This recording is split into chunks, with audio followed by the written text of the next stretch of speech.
I really believe that they should have a balance between in really enjoying what they're doing, managing their schedule. They can do all of the things, but they can do so in a way that doesn't require a massive amount of anxiety, stress, or overwhelm. And when that does pop up, they know how to handle it. So I think the antidote for fear is flow.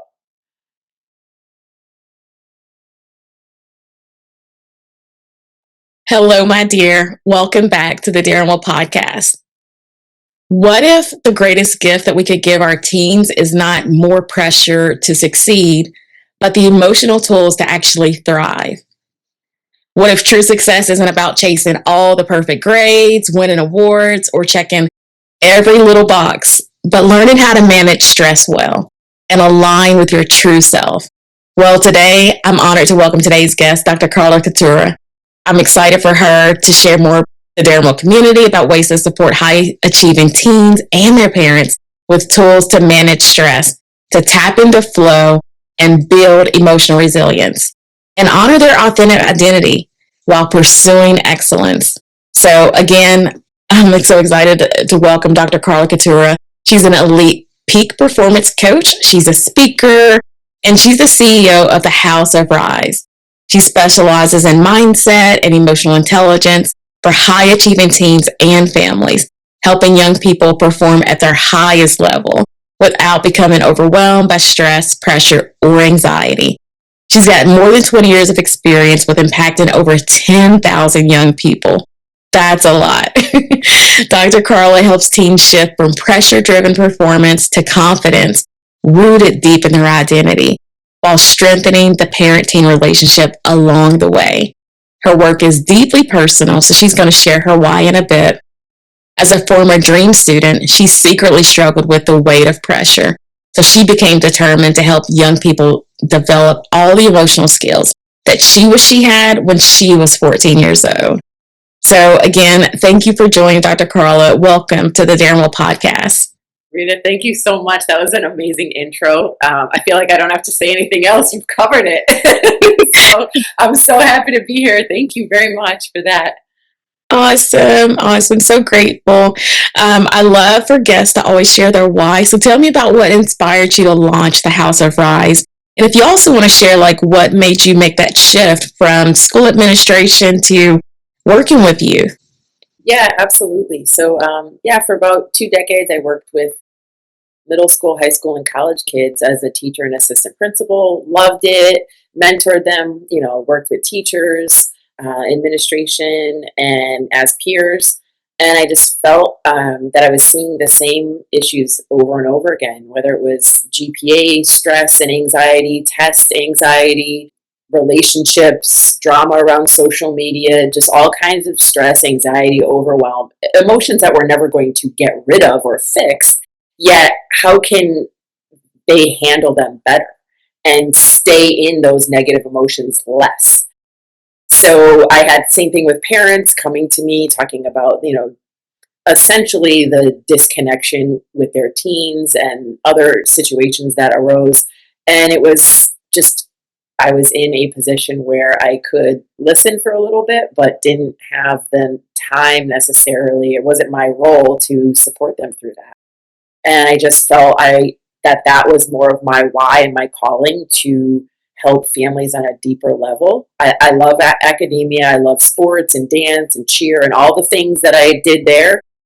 Yet I felt just this huge calling to helping families in that way. And as you stated earlier, I had a great family growing up. Most of the families I work with now are awesome. Their kids are not a problem or, bad kids, those words we use. But they, might just, there's that disconnect in the teen years where your parents aren't the ones you want to be with that much anymore. Or, you might not have, you might have a decent relationship, but not an amazing relationship. So, I was the teen that also, did all the things, looked great on paper, but underneath it didn't have emotional regulation tools. So for me to be able to help kids to feel more confident, have self-esteem around the life that they're living and be able to thrive is just really really a dream to see kids transform. And, I believe it starts all in their mind. And then, we work on somatic and things throughout, but definitely starts with their thinking and what they believe and, thoughts, feelings, and emotions. So, and that's why I started the House of Rise. So I picked Rise. I know you had mentioned that earlier, resiliency, identity, self-confidence, and emotional regulation. So I think those are pretty strong pillars. It kind of explains not necessarily a framework or process of what we do, but a little bit to an extent. But it's really what we want to see in teens. Can they do hard things? Can they live their authentic lives? Can they be confident in themselves as well as handle their emotions? And helping them transform through those steps. And they vary with depending upon where I find the teen, meet them where they're at, and shift them to that next identity. So that's a little bit about my background. I had, like I said, a great family, but needed these skills at 14 that I'm now helping kids with at 40. So yeah, that's a little bit about my why. Wow, Dr. Carla. So it sounds like your calling is almost, and not even almost, but like feels like a full circle moment. Yeah, absolutely, absolutely. So I, I had a marriage, a divorce. Everybody has that. Half of the world has that. Yet, and then I say to myself, I'm helping, teenagers with their relationships, and could it potentially prevent them from making, certain decisions, or we're never going to not. There are always going to be certain consequences for actions we take. Yet, maybe they navigate it a little bit in a more savvy way, or they notice things earlier, or so just things that I had to go through as an adult, potentially they can navigate around those situations better at an earlier age. So, yeah, definitely full circle. That's sweet. That's sweet. So as we think about these high achieving youth, so the students that are wanting to, I'm assuming, pursue college as well. And so, like, all that pressure to have the grades, the GPA, the studying, like all those different pieces, the identity, like how do they learn that piece? But also when you think about tapping into the flow state, like how can they learn to kind of maximize like their strengths by tapping into the flow state? Like, and even can you explain like what the flow state is? Yeah, for sure. So, what I like to call like the identity that they've picked up over time, whether they're, even as early as middle school, is basically like I call it like success without self. So, like what I achieve is who I am. Point being, I'm very successful, but I've basically lost myself. So, they put a lot of pressure on themselves. Their parents might put pressure on them, and they kind of lose their purpose. And maybe a middle schooler doesn't have a purpose like you might have at 30 or 40 years old, yet they're not having fun doing what they're doing. It's just a lot of pressure and a lot of test taking, and they're just stressed out. So they start to not trust themselves, and they're just busy, productive, they're like overly responsible, but completely burnt out.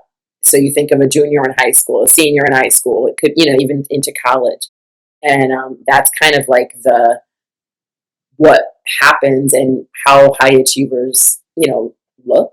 And yeah, to really get into that flow is really important. And it's something that I don't know that it's something that is a technical term that we see quite often, yet it's something that I work with my kids on a lot because I really believe that they should have a balance between in really enjoying what they're doing, managing their schedule. They can do all of the things, but they can do so in a way that doesn't require a massive amount of anxiety, stress, or overwhelm. And when that does pop up, they know how to handle it. So I think the antidote for fear is flow. Yeah. So I think, if you look at a lot of like say athletes or performers, you could say whomever, they have a lot of fear. Even Beyonce, before she goes on stage, I was reading about her and listening, she has an alter ego that she steps into because even though she's been up there a million times, she still has that fear. Or an athlete getting on the court or the field. So I think getting into that flow state is really important for kids. And I think it's just this optimal state of where they're focused. Time just goes by without them realizing it, and they are not necessarily engaging in, though they might not realize it, they're not engaging in negative self-talk. They kind of, so if you've seen a kid like play a video game and they can just go for hours, yes, there's part of it, the dopamine hits and all of that, understood.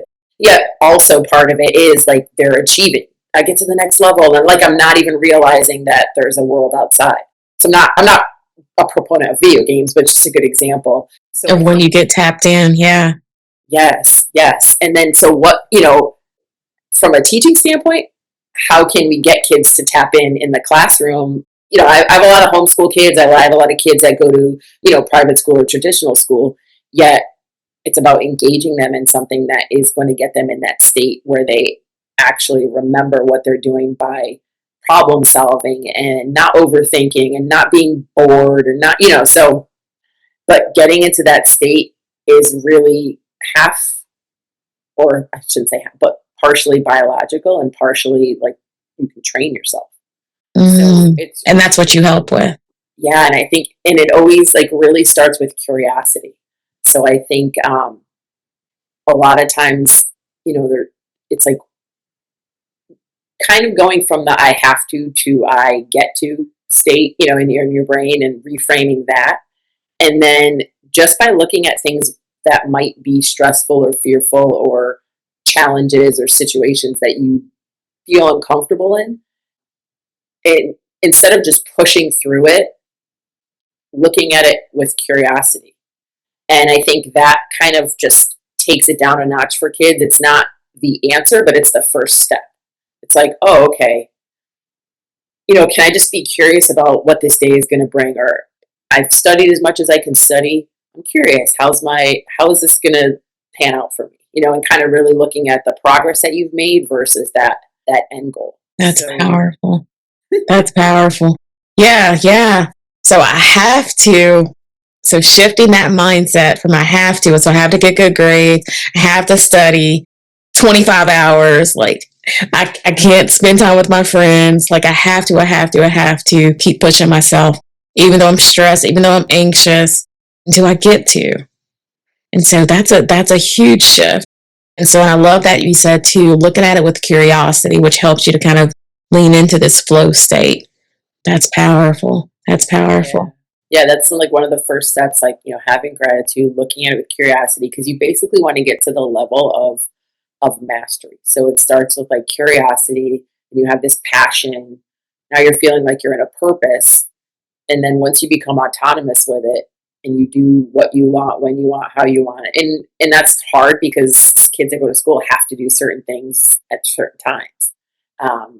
But getting to the point of mastery, and then you're in that flow and you're not feeling anxious, you're not feeling bored, you're in between the middle of all that. And that's just an area that you have to feel. And then in order to get yourself back into that space, you have to remember what it felt like, what you did last time, and what would just like a 4% stretch look like to get me back into that state. So yeah, we work through that a lot. That's cool. That's cool. And that's something that'll take them, as you say, building this mastery that will take them from being a high school student to being a very successful college student, and also well into their adult years. So I love the things that you're teaching your students. So think about like the zones. So when I think about the flow state, I think about getting into the zones, so your zone of genius, your zone of creativity. But also you talk about these 3-zone strategies. So can you share more about what's the 3-zone strategy? Yeah, and that's something I use a lot with kids who potentially could be like triggered at certain times. So it kind of circles around their core program. So I think subconsciously we as humans, majority of people at some level in their life think that they're not enough, for whatever reason it might be. So that might your core program, that negative talk you have to yourself might sound a little different. It might not be those words specifically, but you're in this zone of either being like, if you think of like 3 circles, that center circle is where you are, super powerful. You're in that flow state. You're taking action. You're happy. You're, all the things. And what that looks like for someone is different. And then, so that might be podcasting for you. It might be reading a book for me, whatever the things might be, right? And then you have the other extreme, which is where you're completely like off. Someone, and it's usually within, it's not someone else, but it could be, for a kid, you're in school and you're in a subject that you can't stand, and it always triggers you when the teacher says such and such a thing, or you're with certain people. So you definitely have these things that you do in your life that are either in flow and you're very powerful, or you're the opposite of powerful, where you're in either like a depressed or negative or sad, or you're just running your patterns of obsession or anxiety. So it's never going to go away that you are triggered. You can be less and less triggered by things as you handle them and work through them. But what do you do proactively in that like middle zone to keep yourself in that state of powerfulness, if that's a word? So a lot of times it says, for example, I work with kids that are athletes, and it's like, what are we going to do? What's our routine looking like before our match or tournament or game or whatever it is? Awesome. Yet that'll work to an extent, but the rest of the week when you practice, you have to have that same routine, or it's not gonna necessarily work as well. So you have to be really proactive with your strategies. Like if you and I do yoga and we go for walks every day, and that keeps us in the zone, and we have powerful thinking while we do that. We gotta do that every day. It's like building a muscle. Mm-hmm. So, you kind of have to find the activities that work for you to keep you in that powerful zone. And so no matter what the person says to you or what the outcome is, that you can feel good or feel the negative emotion and shift through it as quickly as possible. But again, it's figuring out on an individual basis what keeps you in that zone of flow and powerfulness, and how to stay there as long as you possibly can and proactively do so. That's good. Yeah, being proactive is more than half the battle, because if you're just always reacting in this reactive state, like, yeah, it's going to be hard to get back into your flow. And so knowing yourself and understanding yourself, trusting yourself, honoring the true version of you. So pushing through those negative beliefs, that negative talk. Yeah. So you talk about the true me zone, the triggered zone, the tilted zone. And honestly, like, certain things are going to work and certain things aren't. So you have to be patient with yourself, because I could say, yoga for you, and you do it for a couple of weeks and you're just like, this doesn't work for me. And maybe it's running. I don't know. So it doesn't have to be somatic, but that's a really good thing to do, is some sort of movement.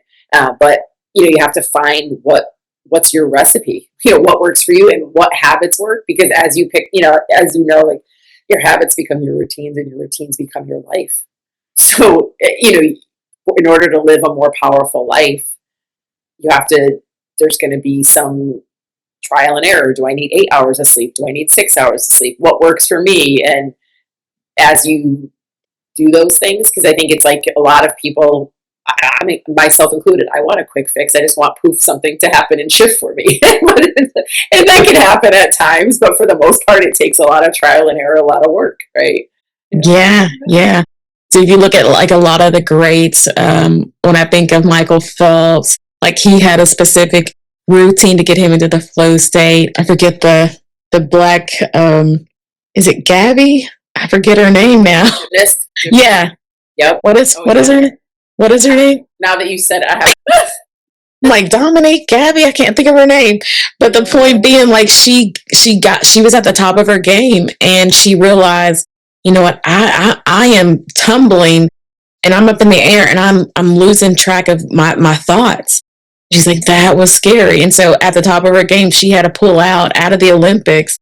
And so just thinking about, like, you have to truly know yourself. You have to truly catch those moments when you're having this negative talk, and how do you stay in the zone? And so I love that you're helping, like, not only just the students academically, but I love that you're working also with the athletes, because it's a whole different mindset. I would think I didn't do a lot of sports growing up, but when I think about just like the athletes and how to perform and this need to perform and how I earn my identity and worthiness and like all those pieces mixed in. And so I love that you've got like these different, I don't know if you would call them stages, but like these different pieces that you call zones: true me zone, triggered zone, and tilted zone. Okay. And it's funny because I do work, like, for example, with say I worked with a baseball player and he would strike out his first at bat, and then the rest of the whole game would be just, he would just couldn't recover from it, right? So your mindset is equally important as the skills that you have on the field. And to your point, I was a dancer for a decade before I started doing sports. And I work with a lot of performers, whether they're in a band or a concert, some sort of jazz band thing, or if they're a dancer. And going on stage, remembering all the moves, remembering all the notes, it's the same thing, just different. So your mind is just as important to train as your voice or your legs or, whatever body parts you might be using. Yeah, I think that sometimes gets overlooked because I know myself, I had a terrible attitude in sports, competitive and like now. I mean, if you played me, I would probably just not win, and because I just want to be out there. And I'm not saying kids just For the love of the game. yeah, and I don't want kids to just let everybody win. That's not the point. But there is a balance between, like doing your best to win, but also just looking at the progress that you made. Or, if you're playing an instrument and you played the song like so much better at certain parts than you played it the last time, that's the win. Celebrating a win. 100%, yes. That's powerful.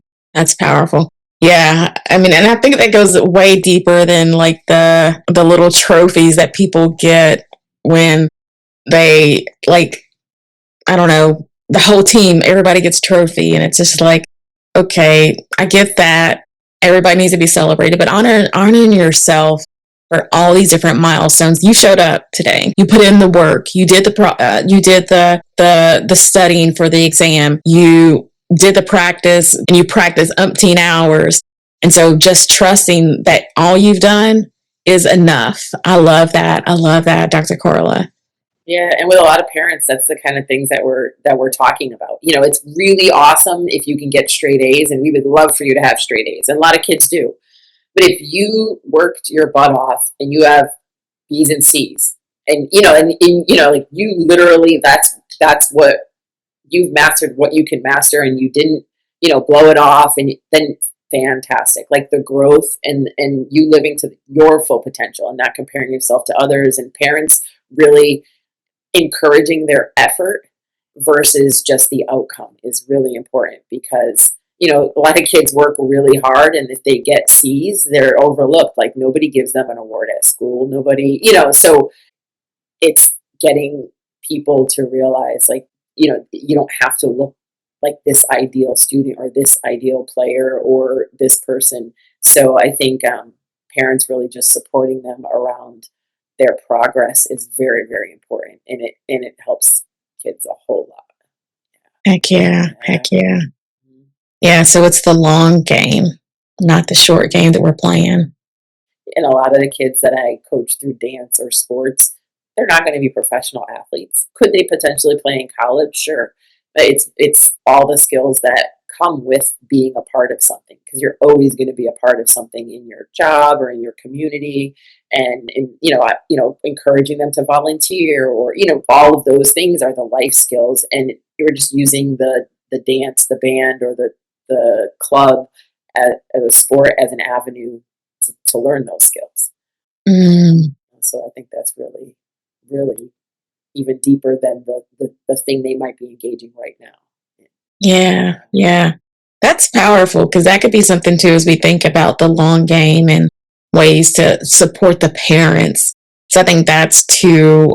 So my kids are grown, but like looking back, like that was hard. Like, how do I coach them? How do I support them? As we start to wrap up, like what are maybe words of wisdom that you could speak to the parents that have these high performing teens? They see them getting grades, and they maybe don't check in on them because they're getting A's, they're doing fine. but they don't see that they're internally struggling with all this anxiety. Or maybe it's the other type of parent that is hovering and is like, get the grade, get the grade. You didn't study enough. And they're already like studying umpteen hours. So how do you speak to both of those type of parents that are trying to do the best? I think that's the other thing. At the end of the day, I believe with my whole heart, like the parents, they're doing the best that they can. And the kids, they're doing the best that they can. But how can we do better? What would you say as words of wisdom for parents? Well, I think, like you're parented the way you were parented, what you know. So you, True. I have a fantastic mom, and it took me a long time to like talk to her about this stuff, and because I'm putting things on social media, and I never wanted her to feel bad about anything that she did. She made a decision with the best of her ability in that moment, and I'm absolutely fine for it. And for parents, like you probably made a million mistakes with your kid, and you're going to make a million more. But I think the number one thing you can do as a parent, if you're hovering or if you're pushing, is regulate yourself first. Like, what am I pushing for? Like, what is the reason that I'm so, I mean, I've worked with kids that are actually pretty calm and chill, and their parents would be just messaging me and go on and on and on. I'm like, they're in middle school right now. If she fails, let her fail. Let her fail this test. Let her fail this. Let her learn how to problem solve, how to fix it, how to navigate it. So let her fail. Let them go. Yeah. I mean, and that's hard. Let me go. Oh no, it's not easy. It's not easy. But with that autonomy, like you want her to be confident. You want her to do all these things. Letting her fail in 7th grade is a lot better than letting her fail junior year. And so if you want her to be confident, you got to give her some autonomy. Let her go talk to the teacher. Give her the skills to do so. Self-advocate. So the more we control it, you're just destroying that confidence. And then it's, I think, something in the parent where you want them to look to you, and and that you have to handle what the reason why you're holding on so tightly. So I think it's nothing's easy. I mean, this is all inner work, yet is it the best route for your child? And I think so with those parents that definitely are having trouble letting go, it's good to let go little by little now, because one day that when they go to college, you just poof, like you're not going to go with them. So that's a hard thing to do, but little by little, early on, and have grace with yourself, because we're all humans. Like we said earlier, you're just parented how you were parented. And anything that you can learn, little tips you can pick up, you can change in any moment. Just because you've done something this way for all these years doesn't mean you can't shift it now. That's powerful. That's powerful. So as we wrap up, Dr. Carla, share with listeners like how you best serve. So it sounds like you definitely support the students, the athletes, and also sounds like you support the parents. Like, how do you best serve? What are the ways that they can best connect with you? Like, what's the next steps? Yeah, I mean, the best ways to connect with me is social media. Follow me or friend me on Instagram or Facebook. I always put a lot of free content. I have a YouTube page, so I just like to give out all that free information. I actually have some big things I'm working on over the summer that I'm going to put out towards the beginning of the school year, so it's good to keep in touch. And I mean, really, that's the best way to get to know me a little bit and see what I do, and then we can take things from there for sure. Heck yeah. Heck yeah. That's awesome. That way they can get a good intro into your world to ensure it's going to be a great fit.